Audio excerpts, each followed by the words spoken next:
CED, and it's my pleasure to be here to open up this lunch and panel discussion that we'll have. I just wanted to provide a few opening remarks. I first would like to thank our very generous sponsors for today's lunch: EY, Heidrick Struggles, the Wal-Mart Foundation, and Calvert Investments, and the many sponsors who provided the seed money to get this project launched. You know who you are. You're listed in the packet of information that you have. I believe that's inserted in the policy statement. Thank you so much, because we're going to announce today an exciting new program, and it's because of that early funding that we're able to do the things that we're planning on doing.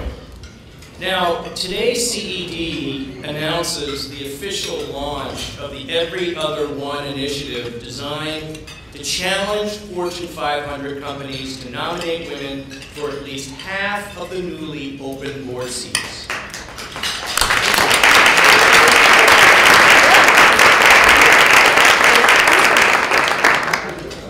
Or every other one. You'll find an updated copy of our policy statement, Every Other One, more women on corporate boards, at your places. You know, when we began this process several years ago, Beth, Brooke-Marciniak, and Beth, I'm still struggling with the last name, but congratulations. When we began this process a few years ago, CED had an internal challenge in the fact that we were calling for more women on corporate boards, but internally we had very, very few CED trustees who were women. And thanks to the leadership of Beth and Deborah Perry and others, Steve Edelman and Maggie Willard, we are now at 30% as far as CED trustees go.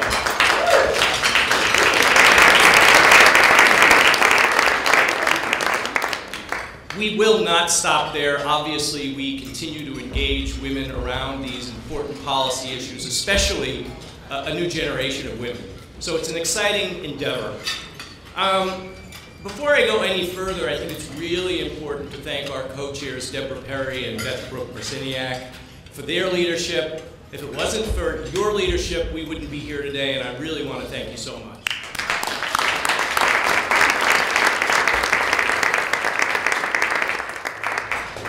So I briefly want to describe what our outreach strategy is going to entail, and I will preface it by saying we've got the seed money, we're off to the races, but we're going to need to raise additional money to get to where we are, and so we will be tracking people down, and you know who you are.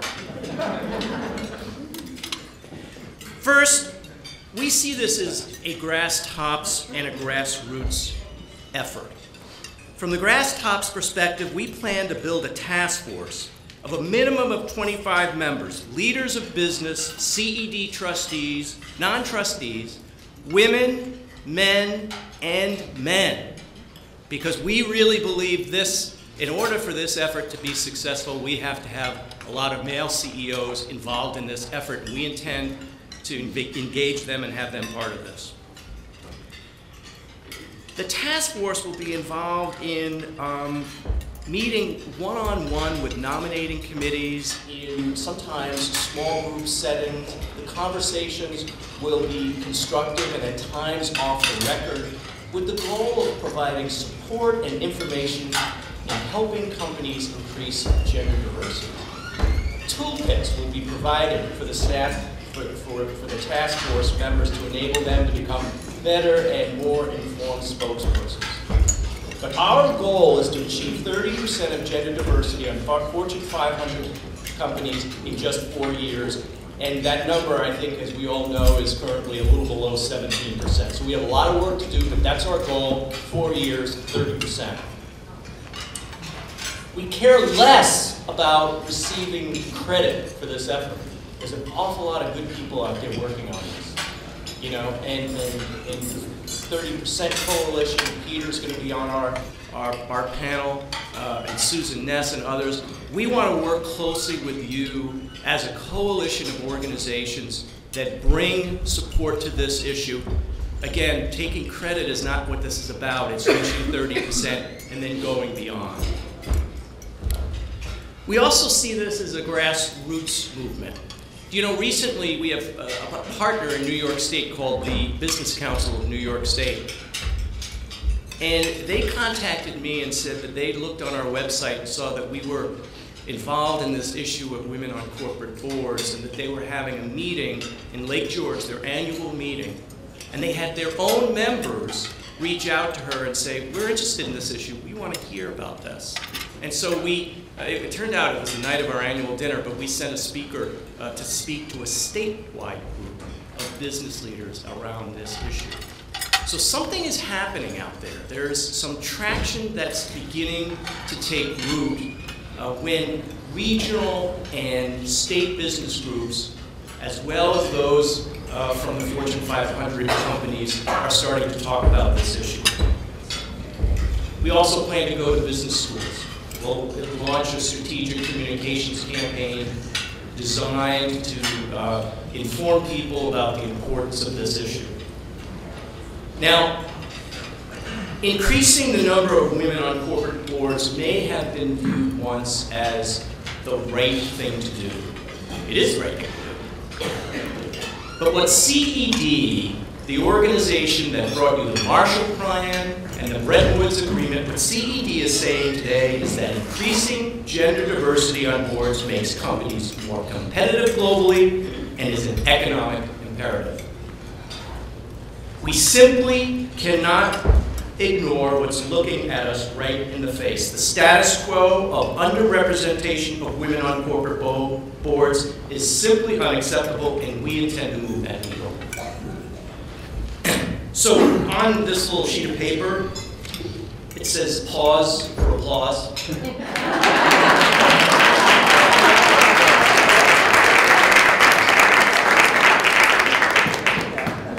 Thanks. I just figured if I said it strong enough, I would drive out from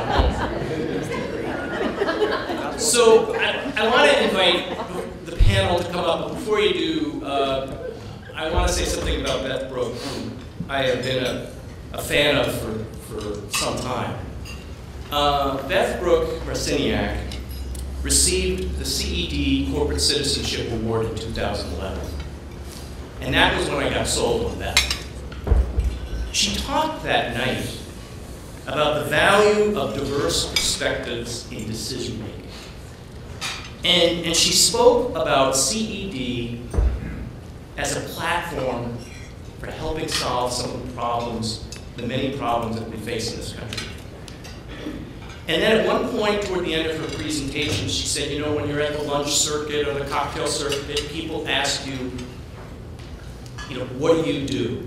And you say, I'm the senior vice president for X company, or I work here, I work there. She said one time, when she was asked that question, what do you do? She paused and said, you know, not enough. Right? And I think about Beth Brooke, with all the things that she's contributed to public policy, to her own company, and to her community.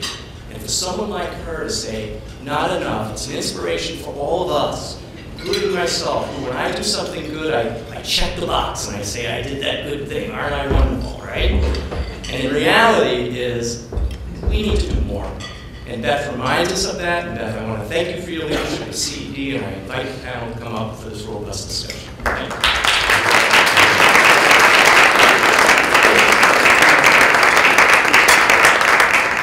Hi, thank you. That was overly gracious. I appreciate that. Thank you. And thanks for those opening remarks. And I just want to congratulate Mike and Steve and CED. I don't know if anybody noticed that the panels on the program over the last 2 days have been very gender balanced.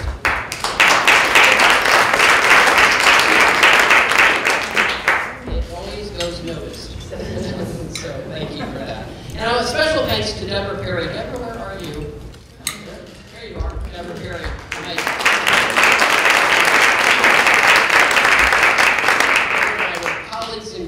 With several of our subcommittee members who are in the room through this process, and it's just been delightful. Deborah's a great co-chair, and I've so enjoyed it.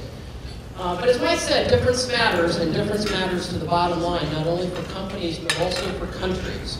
And so it's critical that we're talking about this today. And the good news and the bad news is, the bad news, as Mike said, is that the pace of progress, as we all know, is so glacially, painfully slow in the United States.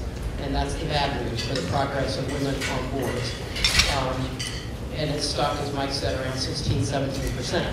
The good news is that globally, though, we are seeing progress, great progress, actually, in a lot of companies, in a lot of countries outside the United States. And it does, as Mike said, feel like things are starting to change and that there is some traction being made around this in terms of people valuing difference and different perspectives and understanding that leadership in this century is going to be more about what you don't know than what you do know. So that's the good news. The best news, I think, is what CED is doing here. And really boldly trying to do something different. As Mike said, the every other one, in principle, every other one, meaning every other board seat that is appointed could be filled with a woman, in principle. And how so? Well, one is to try to get boards to expand their search criteria, to look for other than just sitting CEOs, to focus on nominating committee chairs. This is going to be, as Mike said, men and women trustees of CED going out, meeting and dialoguing with nominating committee chairs. We'll learn a lot, I think, and hopefully we'll share some wisdom and change some minds. But it's going to be a two-way dialogue, and I think that's a very different approach, not one that I know has been done. And it is doable with this every other one that in 4 years we could escalate to 30% of women on boards if we just adopted an every other one sort of principle. So it's bold, it's interesting, and we're going to have an incredibly interesting discussion, I think, with our great panel. Hopefully you can hear me. I have a horrible cold, so I can't hear myself. So if I'm screaming, just raise your hand. I can't do that. In no particular order, let me raise your hand because I'm just going down. Gail Becker. Okay. Gail is president of strategic partnerships with Edelman. She also was the founder of the Global Women Executive Network called Gwen at Edelman. We'll talk about that. And she has a public sector background from the Clinton administration, so we want to drill into a little bit of that as well. Peter Grauer, immediately to my left, chairman of Bloomberg, founding U.S. chair of the 30% Club, which was, as many of you know, started by Helena Morrissey in the UK. There's now a U.S. 30% Club. Peter is the founding chair. He has 3 daughters. Note that. And a wife. 3 daughters may be more important than that for this discussion. He also chairs the nominating committee. So a lot of interesting hats for this discussion. Barbara Krumsiek is the president and CEO of Calvert Investments for about 45 more days. That sounds right. 17 years, though. 17 years and 45 more days. She'll be stepping down at the end of this year to start a research, taking another chapter. She's a pioneer in the women's space, and will bring the voice of the institutional investors to us in the panel. Kathleen McLaughlin at the end is new to the Wal-Mart Foundation, been there about a year, leads the Wal-Mart Foundation, and that's after 20 plus years with McKinsey. Lim O'Brien is the Vice Chair of Consumer Markets and CEO and on the Board of Directors at Heidrick Struggles. And what I found about Ann is she is known as one of the world's most influential headhunters. So, all right, I'm going to throw this one open to the panel, and I just want you to weigh in. What's your reaction to the Every Other One initiative of CED? How does it strike you right off the top? May I, ladies? I also, just to kind of fill out the equation, I have 4 women who work directly with me and for me in New York, 1 in London, and 1 in Hong Kong, so I'm totally on your side. I want you to understand that. First of all, I think this is a race without a finish line. I think it's going to take a long time. I think the problem which we've seen in the United States, I'm the head of nominating governance for a big healthcare services company in the United States, and also perform the same function for Glencore, the big global commodities and mining company, and we were the last FTSE 100 member company to have gender diversity on our board. And as our colleagues in the search field will say, we are in fact looking for an additional gender diverse candidate for our board at DaVita Healthcare Partners. There's just not a big pipeline. And so I think aspirationally to have every other one in a 4-year target is the kind of pressure that we need to put on the system. But I also think we need to be somewhat practical. I also think that the issues, and I'm sure we'll talk about this and I won't take too long, but the issue, at least in our company, is getting people in, gender diverse candidates in the door, making sure we keep them, making sure we grow them through additional responsibility so they're prepared to take on greater leadership challenges, whether it be boards or whether it be in our companies. So I think it's aspirational. I think it's going to be hard to do it, but the tone has to be set at the top of organizations and really permeate the organizations, and I think ultimately we'll get to a much better level. I think, as Mike said before, and Beth, as you said earlier, there is tangible, palpable momentum on these issues, which is really good. And so I think if we all keep pushing, we're going to make some significant headway. I'd like to congratulate us, you, CED, for this campaign. I think I have two things to add to what Peter said in terms of why I like it. Although I'm sure we'll talk about the challenges with it. One is it actually provides a path. It's sort of a every other one is a game plan, which we talked a lot about where we want to be, and frankly for me it's 50%, it's not 30, but it's more of a sort of an actionable game plan. As institutional investors, Calvert's very active in voting our shares. We will not vote for a board that does not have diversity on it. We file shareholder resolutions to encourage companies to consider embedding diverse searches in their nominating committee charters and governance charters so that every search is a diverse search. But I don't think we've had quite that boldness to say every other one. And I think it provides a very nice sort of objective. My second one is I think it's really a good catchphrase. And we haven't had, I think, a good communication. We've talked a lot about this, those of us who have labored in this field for a long time, that how can we communicate this imperative in a way that makes sense. And I would simply, I agree with the challenges with the pool of candidates in terms of the challenges we have at the top 5 paid level, and I hope we talk about that. But I'd also say there are plenty of women out there to meet this mandate effectively in the next 4 to 5 years.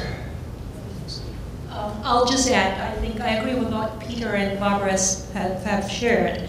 And it's always been a question of supply and demand, and where the women cohort would say, there are not enough opportunities for us to be considered for, or we're not considered because, the men in the boardroom don't think we're qualified.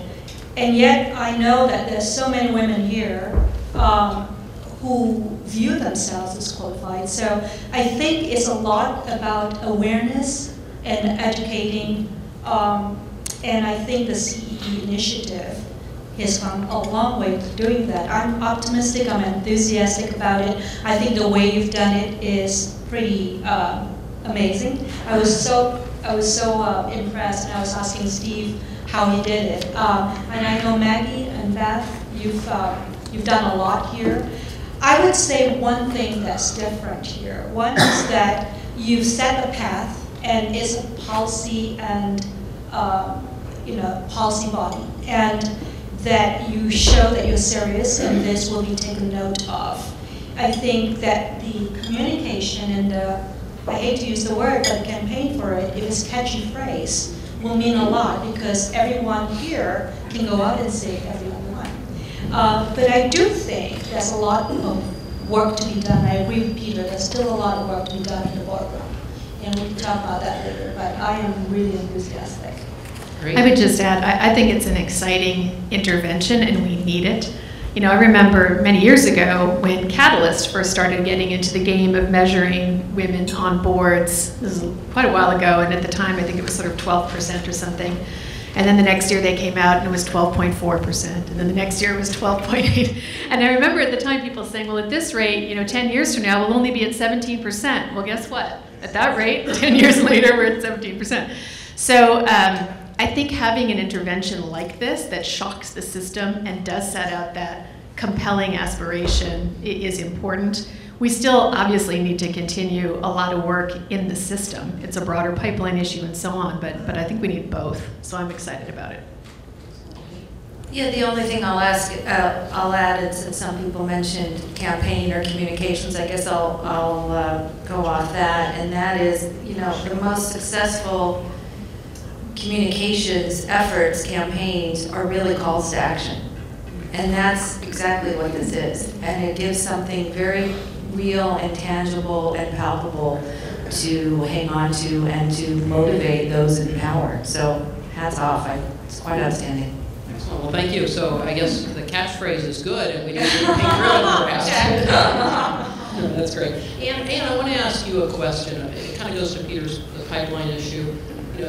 We've seen around the world more progress. Europe has quotas, and what have you seen in the search business with U.S.-based women being recruited outside the U.S.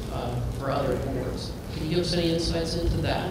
Yeah, I think that because demand is the awareness in Europe and the quotas that have been set in France and the UK, Norway, that has really garnered a lot of attention among the women board candidates here. However, I do not believe that the women who have been sought after for international boards are necessarily responding because they are not available. They are not available roles here. I think it's more the dynamic of wanting to expand their own breadth of board experience, and therefore to add one that is outside the U.S. However, it really helps the case to say that women, the acceptance of women in the boardroom as led by Europe is really drawing from a different pool and the U.S. pool, given that. But it's more, I think, about the importance of emerging markets, the importance of international as a growth strategy, and the progressiveness of women in terms of wanting to be serving on the board that's outside the American boardroom. So Barbara, from an institutional investor perspective, how much pressure do you think it is able to bring to bear on this issue just by transparency and what the kind of pressure investors can create? Can you give us some, I know you've done some work in that. Yeah,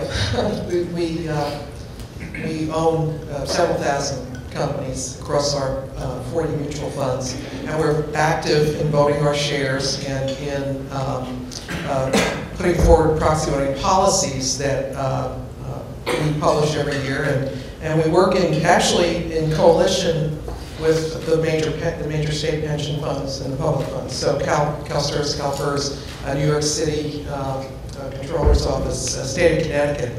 And in fact, when we introduced certain initiatives, we did introduce the Board Diversity Initiative 10 years ago with that step number at 12%, that introduced that notion of diverse slate, and we think we did help push it up a few percentage points. State of Connecticut was right there with us adopting that, and CalSTRS also uses Calvert's Model Nominating Committee charter language as an advocacy tool when we go to companies whose shares we own and say we'd like them to adopt that. Another element I would add, just for the panel's knowledge, and certainly some know full well how the long-only managers who vote their shares and are universal owners in some sense because they're always going to own a lot of the big companies. There's a lot of pressure to put forward suggestions to boards on board refreshment. It's the latest expression in board governance, which is not to have, there's been really a very stagnant movement in terms of in retirement ages or term limits, which are not really acceptable. Term limits are not as common as they are outside the U.S.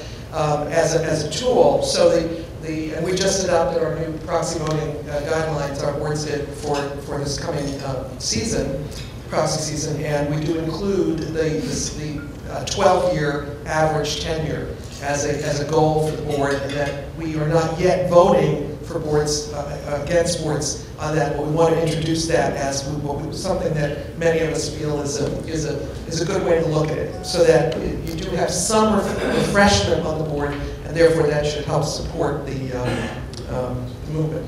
I'm not saying anything, by the way, Beth. I'm taking for granted that everybody knows that Calvert and, to a large extent, McKinsey's put out a report, Credit Suisse has put out a report, that diverse boards have delivered very powerful, an advantage in performance. I'd like to say I think it's at least as good. I'm not saying right now. I shared with Peter. I think it's definitely an advantage now because the women that you have leading companies or serving on boards are so accomplished and persistent to have gotten there that they've been very successful. But the evidence is certainly there that as investors, we believe that diverse boards and diverse management teams create a better outcome in companies all around, risk management, return, et cetera.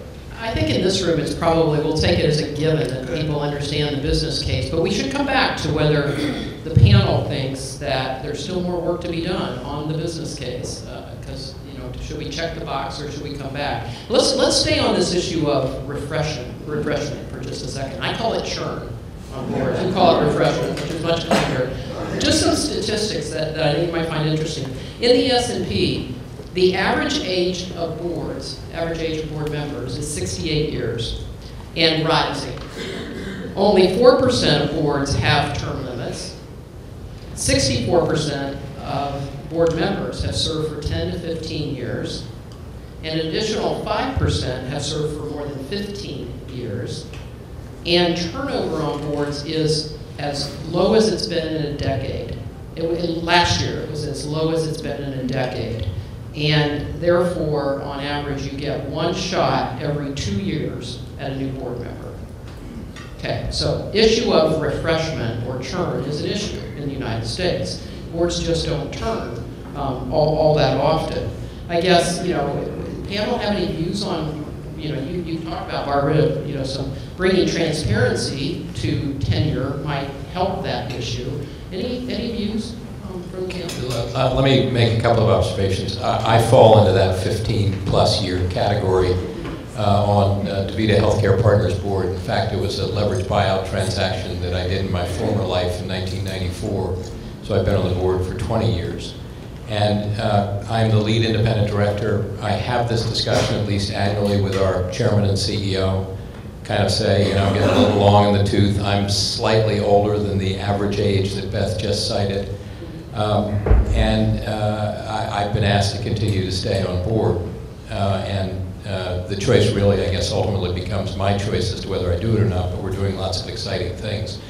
I think we have to avoid being highly prescriptive about this stuff.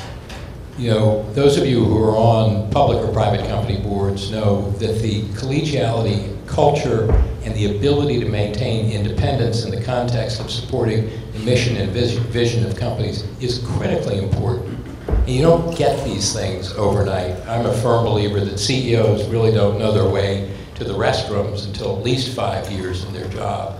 And I think boards are a little bit the same way.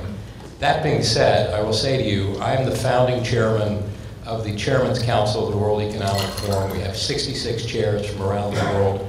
Unfortunately, a woefully low percentage of women chairs, either executive and non-executive.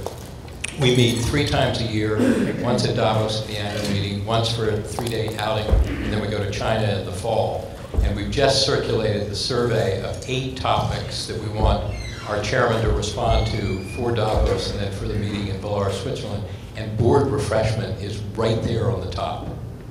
And so it is something that I agree with Beth. It is incredibly important. It's particularly important if you think about board composition today, not just the gender issue, but think about people who have digital skills. Think about people who understand sustainability and environmentally related issues. Think about people who have great communication skills. I mean, understand social media and the vagaries of dealing in an environment where literally everything you say will be in the public domain almost immediately. So the challenge as a board, in my judgment, it's having the right mix. Gender diversity is a really important part, but this issue of refreshment is really thinking about what does the horizon look like, and what do we need to do to try and attempt to populate our board to meet these challenges as we go forward. Does that give you great hope that the criteria for board membership will expand out from that view of it's got to be a sitting CEO? I think the trend in the United States, as you know, is moving slowly. It's a little bit like the gender diversity issue, separation of the chairman and CEO role.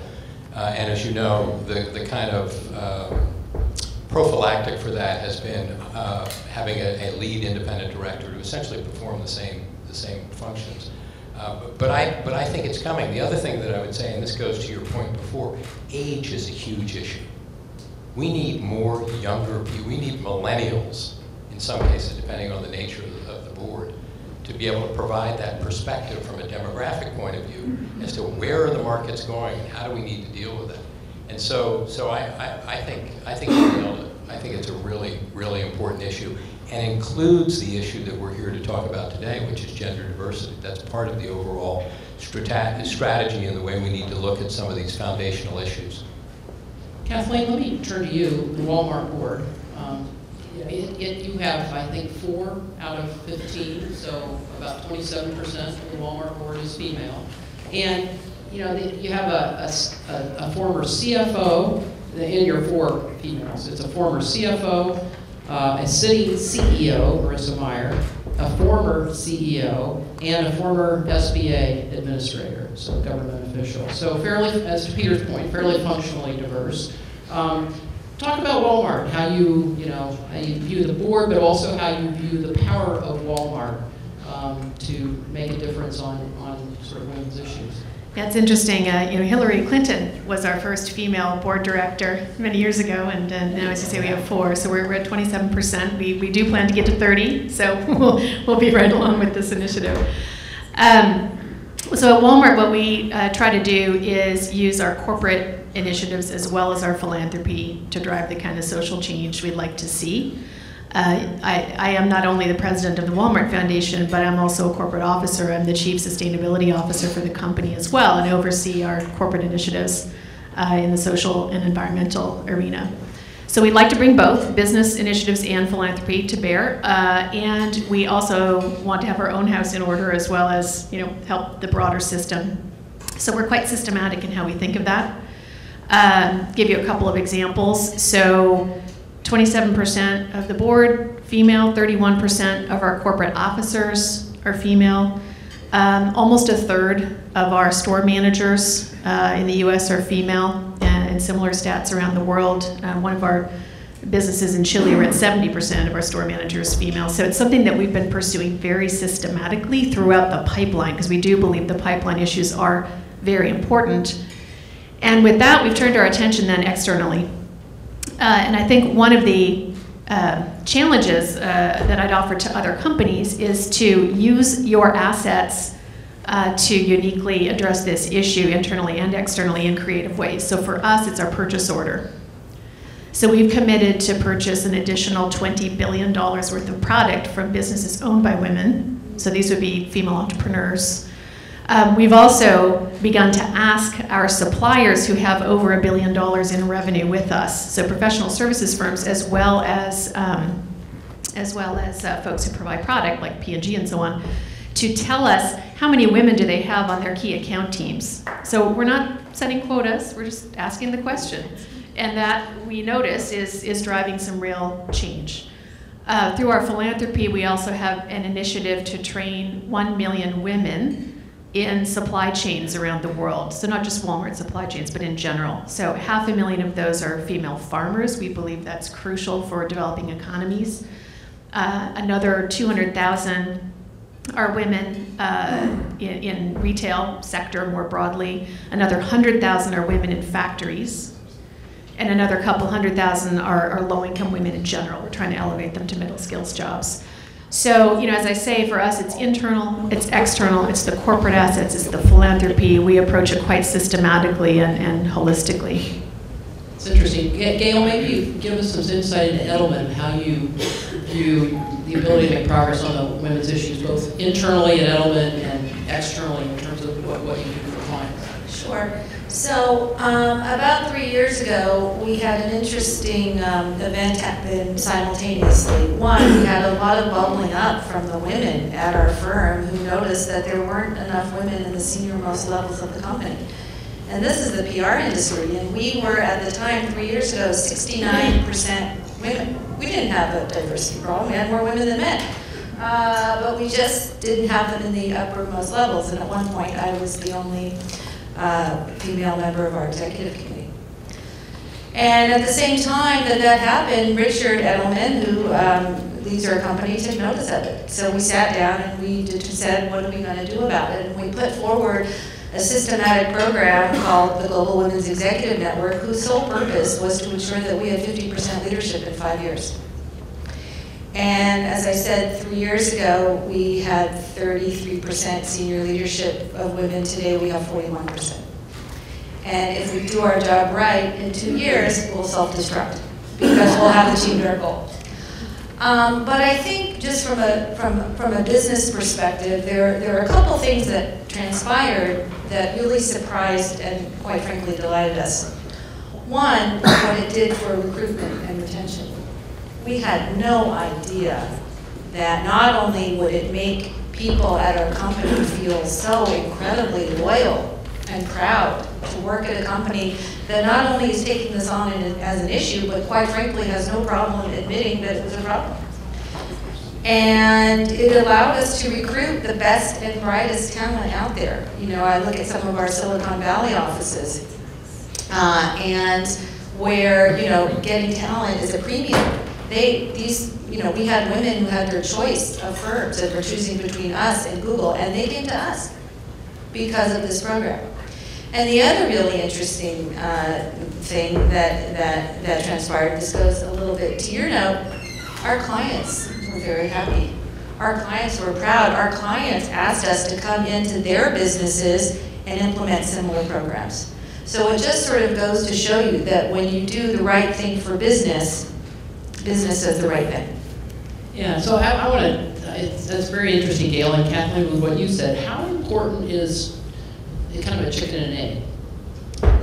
Walmart really went aggressively externally of what you were going to do for women, both in your supply chain. And what kind of ripple effect did that have on attracting women to Walmart and affecting your internal numbers? I think similar to what you said, Gail, it's been very important. I think it would have been insufficient, though, had we not also tackled our internal opportunity. So it really has been a dual effort every step of the way. But absolutely, I mean, you know, I came from McKinsey, where I worked with many companies over time, and it's been really exciting for me now to be part of Walmart and see what the culture is like and just how extraordinary it is for women and how attractive the programs have been for recruiting. So Peter, I'm struck. I work with a lot of media organizations in my sort of day job, and I'm struck by Bloomberg, just uniquely with respect to women and women's issues and the interest in issues that matter to women from the media perspective. Is that accident? Is that accidental or purposeful? No, I think it's purposeful, but I will say to Kathleen and Gail's comment before, as a company, we have a really long way to go to get it right. And let me just cite some statistics. We have just over 17,000 people in the workforce in 80 countries around the world. 67% of the workforce is female, 33% is males, 33% is female. 17.1% of our senior managers, of which there are 996 in the company, defined either by compensation or by the number of people they're responsible for, are women. If you look at our incoming pipeline, particularly the main feeder for us is what we call our analytics group. 45% of the incoming, and we'll hire about 1,000 people this year. 45% are women, 55% are men. If you follow that pipeline all the way through to sales managers, which is ultimately the organization that they get to, 27% of the managers are women. We are losing women at a faster rate than we're hiring them. And so I am an incredibly strong advocate, and I did this in 2007 around our sustainability efforts, I brought someone back from Hong Kong to run this, to report to me as chairman, president, and chief executive officer, to send the message to the organization that this is serious. This is a business imperative. It's not just the right thing to do, and we're very good about doing the right things, and you're all well aware of Mike's view about philanthropy and the way and we are helping him change the world. But it is an imperative. It's an imperative for talent. It's an imperative for, as I think Gail said before, creating the best environment for people to work in. But we've got a long way to go. So we can attack it in a number of different ways. We can do it externally, which we do through our multimedia platform, which includes television and radio and magazines and web, digital video, and all sorts of other things with the likes of Stephanie Rule and Betty Lou and others who are public face for that. But we have to do it better internally at a senior leadership level, which is why I have passionately taken on this charge. Mike is a huge advocate. I went to him about 3 months ago and said, I'm going to own this issue and we're going to drive it to a successful conclusion. But I say that guardedly because there is no conclusion. This just keeps going. I said before, I think it's a race without a finish line. And we all need to pull in the same direction. So I'm the first to admit that I'm very proud of the external face. We have a lot more work to do internally, but we're going to do it, and we're going to get there. And folks like you will help us do that because you'll keep shining the spotlight to make sure that this is one of the most relevant business imperatives that we have in running our businesses. That's great. Barbara, I know you have strong views on this. I do. And actually, I'm encouraged by the positive stories, but I think it is sobering to hear some of the statistics. And I just want to share that we look at the S&P 100 in terms of diversity. We really get very granular in those 100 largest companies. Every couple of years, we're about to release our new report, but it's the first time since we've done this report over the last 7 years that every one of those companies will have a woman on their board. So that's a plus. Okay, there's one. But get this, half of them have no women in their top 5 paid. Half of them have no women in their top 5 paid executives. So as we're hearing these stories, I mean, I think we're going to almost have to. We'll start with the every other woman, but then we've got to get to where's the money going, who's making the money, and the benefits of having a woman among the top 5 paid. There's a study that I just loved right out of University of North Carolina, a researcher demographer who's now in Maryland. They did a survey of 2 million working women, and they looked at pay equity, which is the single biggest issue, most important issue to women. With flexibility is important, but pay equity is very important.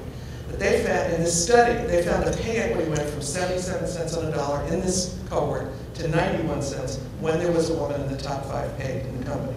Awareness, priorities, role models. One other sobering statistic that everyone can jump on, but I think it's a remarkable statistic. It's in a challenging way to our corporate cultures. The leadership, I think, is actually by and large well-meaning. But corporate cultures are a bit of the problem here. We have enough self-help books, Beth. By the way, you've heard me say this. We don't need another self-help book for women. Thank you very much. Lean in, negotiate better, take more risk, whatever. We don't need it anymore, okay? Maybe companies have to look internally at how they operate and have a few more self-help books for companies. But I will, and maybe a company up here will take the challenge to dissect its culture in the same way Harvard Business School dissected its culture. But I won't go there, but they did it in an extraordinary effort. This statistic out of Vanderbilt Law School, actually, Vanderbilt University Law School researcher who I spoke to, and I'm citing her research, and did not recreate it. 65% of working mothers between the ages of 25 and 54 who have elite undergraduate education, as defined by Carnegie or something, and an MBA, 65% are out of the workforce. They're not working, period. They're not in the labor statistics. I thought that was an appalling number on its surface. A month ago I called her because I said, you know, I don't see in your paper, what's the comparable statistic for men? Anyone want to guess? It's 7%. Wow. 7%. So yes, the most common exit interview answer is I'm spending more time with my family. That is the politically correct, I'm going to tell anyone who doesn't realize it, that is the politically correct exit interview answer. It is. We know that at EY, it's often not. It's not untrue. I mean, who doesn't want to spend more time with their wonderful children and spouse and partner and travel and all that? But there's so much more that goes behind that is causing that 65%. So I think the challenge is to us culturally within our companies to understand why women are leaving. So Anne, do we need to engage men? Absolutely. I hope so. I think the answer actually really is the awareness issue. And I think men wanted to be a part of this movement. I mean, all the clients that I've served, I think the requests and the need and the discussion around women in the boardroom is pretty robust. So I don't think it's about, I think we would fail if we make this a woman pushing women in the boardroom agenda. I don't think that's what this is about. But I do think we need to bring men along. I did a study about 2 years ago, and the title of it's different, is better, and I did it at another firm, but about more than half of the respondents that we took, who we surveyed, were men. And it was very, very humbling to know that they care just as much, if not more. I think generationally today, given all the movement that women have in business, I think that we've arrived at a point where we've checked that box. I think it's more around how do we create the opportunities? How do we get into the boardroom and talk about, how can we open the criteria for board appointments to include beyond CEOs, beyond CFOs, beyond retired CFOs or CEOs. We just did a board monitoring every year. And for the last 5 years, it's been pretty amazing that in the 326 new appointments in Fortune 500 board appointments, it's really amazing that about 49% went to sitting or retired CEOs, sitting or retired CFOs. I think that's a huge opportunity for us to open up the gates a little bit. And Peter talked about international experiences, media, digital, etc. But I do think that it cannot be just about bringing down the average age. I don't think it's about just bringing in younger people, because the last time I checked, I think the American boardroom, is probably the most conservative decision-making body for the right reasons. And it is always a risk from a culture point of view in the boardroom if you bring generationally the gaps and you don't properly onboard new board members. So it's not only about creating the opportunities, I think it's about thoughtfulness in the boardroom about onboarding new board members so that you allow the success to be there. Well, Peter, you were bold to step out and be willing to chair the U.S. 30% Club, and I'm struck by whether that might be a group of CEOs, male and female, who already believe, versus there's 8% of boards still in the United States among the Fortune 500 that have no women, 8%, and 28% only have one woman. And my guess, I don't know this to be the fact, this may be usefully wrong, you can tell me, that probably those who have signed up for the 30% Club might not be in those numbers. In other words, they're already enlightened. So just give us a little insight into your desire to share that group, colleagues that are in it. So everybody in this room shares one thing in common. We're all salesmen and saleswomen. And so in December of last year, Helena Morrissey, who I've been calling on as a good Bloomberg client, runs something called Newton Asset Management, which is part of the BNY Mellon family, and an $80 billion £80 billion asset manager in the UK, came to see my colleague Kirsten Salander and me and posed the idea of would I consider helping kick off the 30% Club in North America. And she must have seen a smile started to come over my face because she immediately pounced and said, "Would you chair it?" And I said, "Of course." And I didn't have to think about it.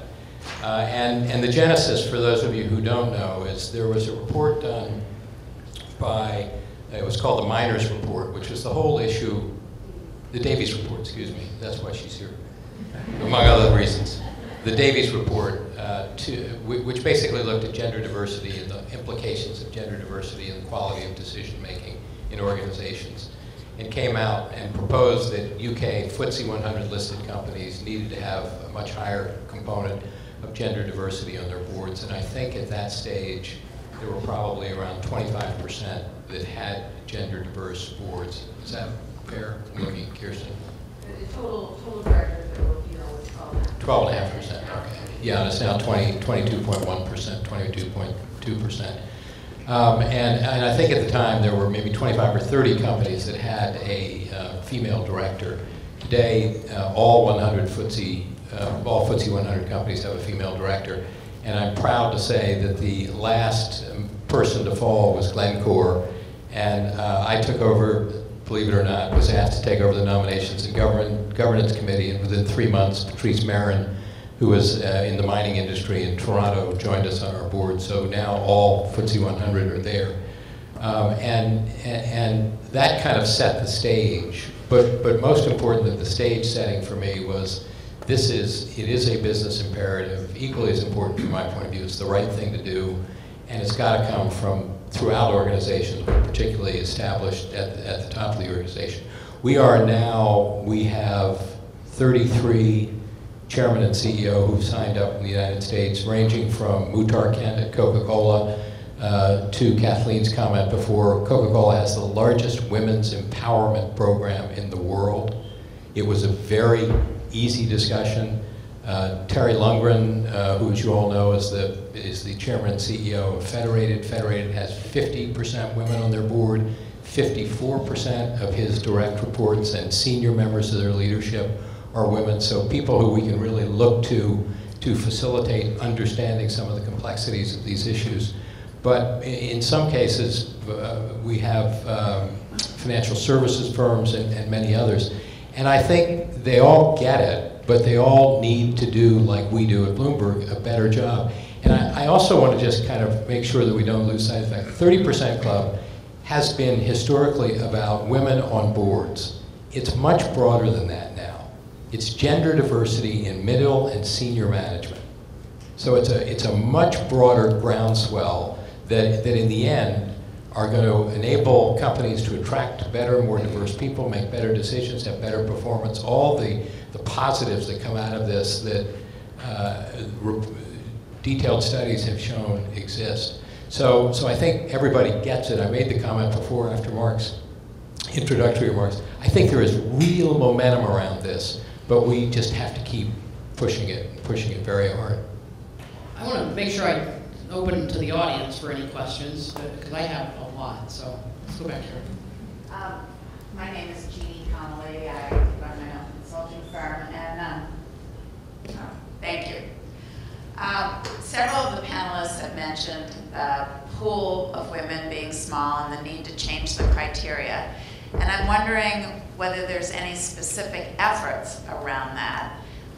Maybe preparing sample qualifications that are shared with companies. I mean, I think we need to be looking at women who chair nonprofit boards, women who run a major capital campaign for a nonprofit organization, and then all the other skills you mentioned, digital, communications, public policy. I mean, is there any studies going on? As I said, sample qualifications. What specific efforts are being made around that? Well, I can comment on one aspect of that, but I'm very curious to know what Anne has to say at Heidrick, because that's the genesis of that. What I'm observing, and I do go around the country and speak to lots of groups about Calvert, including a lot of stockbrokers and audiences. And interestingly, I'm finding a lot of activities around the country to help prepare women better for board service. Now, I'm not saying there's a shortage of already prepared women. But there's an initiative here at GW, for example, that's been sponsored by Linda Rabbit, the lead independent director for Towers Watson, who is using, I just want to speak on her, but tout her efforts. She's using all her director compensation from Towers Watson as a gift to GW to get this director training program up for women. I see it in Virginia. I was in St. Louis last week, and there was a law professor who attended one of the sessions I was speaking at, and she is starting something like that within the city of St. Louis. They want me to come back to speak just more about governance and board diversity. So I think there's efforts like that, but I think Anne's in better positions. I was part of a conference board and I think initiative, and I know the CED and conference board are merging, which congratulations. And I think they put the screws on the search firms to do something about helping women or diversity or diversifying boards, but mostly this was women on boards. And I see Susan Nass there, she's smiling because she led the discussion then. I think there's several things that search firms can do, and there's several things that we have done to promote this. I think it's a commitment across the board. That initiative was to garner a commitment across the board from all the major search firms to make sure that our slate, has at least 30% of women. Now, I've extended that from both the personal practice as well as Heidrick Struggles practice to not only do that for the boardroom, but also to go into C-suite searches. And I think we've always been doing that from a diversity-sensitive point, sensibility point of view. But I think what we've done is to have that conversation when we're in the moment with the nominating committee, with the chair, to really help them understand that they can have a lot more richness in the boardroom, but also they can have a lot more of the universe open up to them if they were willing to expand their criteria beyond the usual sitting CEOs and sitting CFOs. And I think that conversation in the boardroom and across with the client, the CEO client, the CHRO client for C-suite positions, that's where I think we add most value. Great, thank you. I think the CED effort hopefully will help in that regard. David? Right here in front. Davia Temmen. Thank you. My name is Davia Temmen, and I work on a lot of these issues and have done for a long time. I'm interested in what the basis is. So you want to have every other one of new directors be a woman, or have a slate with a woman. What is it now? Because I think I've heard that right now 1/3 of new directors are women. So are we going from 1/3 to 1/2? Is 1/3 the basis that's going up to 1/2, or how are you calculating that? Let me try to. I think it is slightly under 1/3, but the numbers are. Susan Ness is confirming me, and she would be my guru. So it is going from that to every other one. I actually think in the UK, you referenced the Davies report and the progress in the UK. I think the UK is about at every other one, is it not, Susan? It has been. It's varied every couple of years. So it had reached, I think, in the 40s at one point, and it just dropping back now. goes Yeah. up and down. Whenever they focus on it, it goes up. So again, there's this refreshment issue, and then there's a sustainability issue. So it doesn't have an end line, because if you take the eye off the ball, it'll retrench. Paula, and then here. Thank you. That's about short questions. We'll give you a short answer. Okay, Paula Stern, CED trustee and a proud member of our original committee on this. So it's terrific that we have a panel. Particularly glad to see a male on the panel.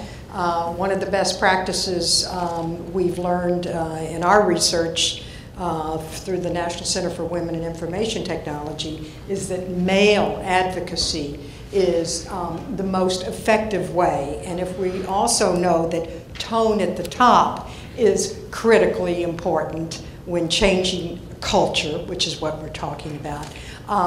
Again, it's usually the male that's at the top. So I just wanted to kind of reinforce that because while I think it's great that we have all women plus one male token here, I have found that when you have the men talking to the men, it is extremely convincing. And my question would be about women in technology, because that is a culture which is particularly difficult. And I'm wondering if through the efforts, particularly at Heidrick Struggles and some of the other search firms, what you're doing to double down on that, because it's particularly tough, both at the board level and in recruiting and retaining, again, particularly in women in tech. So I'm going to give you a very generic response to that, because tech is not my industry coverage, it's consumer.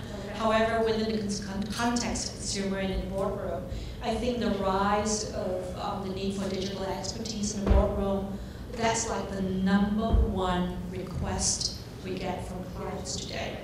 I don't see a shortage of that. I really, really am amazed that there are enough women in tech. I mean, I just finished a board search and I got a woman from Grauer on it, and she was not only a technologist from that point of view, she actually was a fully fledged business person. She ran a few of their big verticals in North America. So I think in terms, when you think about women in technology, or, you know, if you're talking about in a functional way, it's narrower. But when you talk about women in technology across the board and how that marries into the commercial elements of it, the business elements of it, I think you actually are looking at a much broader cohort of that. So I think doubling down, I'm sure we are, as a such industry, taking a really hard look about where the talent is in technology, because the Internet of Things, and everybody has talked about that in the last year. I think that has really raised the level of awareness on technology and how the boardroom requires that talent. So I would say doubling down is a good idea, Paula. State, we have time for one more question. Can I just add one other comment on the technology thing? We have 3,600 people in our research and development group. 12.1% are women. It is a hugely complicated issue that starts very much at the grassroots, literally in high school, creating programs, identifying women in college, making sure that we are explaining to them the benefits of applying technology. I have a cohort every year of 12 mentees that I have, 6 men, 6 women, people of color, people of different sexual orientation. And so the women play an important, and I always have 2 or 3 of our senior R&D people. And it is challenging. And it is a pipeline that is very small coming in. That has to do with our educational system and a lot of other kind of fundamental issues. And we work very hard at trying to push the needle on that. But it's much harder work than the board work, in my judgment. I'm so glad that came up, Beth. If I could jump in here, because I'm glad to hear what Ann has to say, but I totally relate to this issue. I recently completed service on the National Board of the Girl Scouts USA, and I'm on the local council. Davey's there too. We have to start, high school is too late already. We need to start at 5, 6, 7, inspiring girls to stay with math, to not get intimidated when speed is confused with competence, because there is an issue there. Girls may take a little longer, but if you come to the right answer, I don't care how long it took. And I think actually we have a whole host of issues, not all for this panel, but I just wanted to put a plug in for programs like the Girl Scouts, 2 million girls, that are really starting young with robotics and confidence in math. Yeah. I think there's an issue that it's interesting, it hasn't come up, but your question reminded me of it, and that's sponsorship.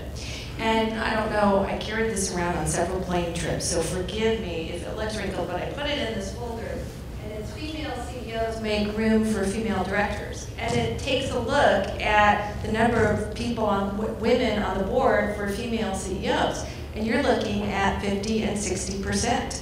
So, and that's sponsorship at its best, and as a tendency, women tend to over-index on mentorship and under-index on sponsorship. And sponsorship is basically what happens when you're not in the room, when you're advocating for women, when they're not there to take on these positions. And I think about, you mentioned technology, and sponsorship has been particularly relevant in the world of technology, where 2 to 3 years ago, 3 female CEOs were in positions in the technology industry as a result of sponsorships, most of them by men, including the CEO of IBM, Ginny Romney. So it's just it's a really probably good reminder for everyone here that what CED is doing is extraordinarily important, but what we each do on a daily basis on behalf of each other and our colleagues, I think is equally as important. Point very well made. We are all in positions to affect this issue by our own appointments, and that it does move the numbers. Well, we are out of time. My apology. Oh, sorry. I'm being told to. Well, I did have a last question, but you just answered it. Oh.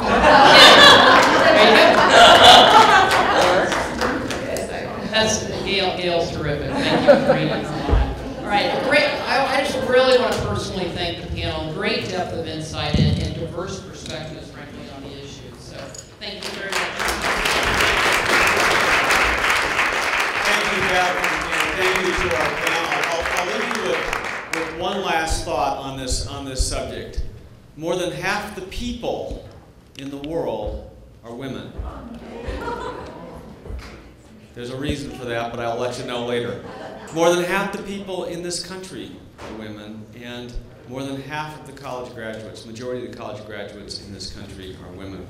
So we are wasting our human capital by not having more women in senior leadership positions and on boards. I'll leave you with that thought.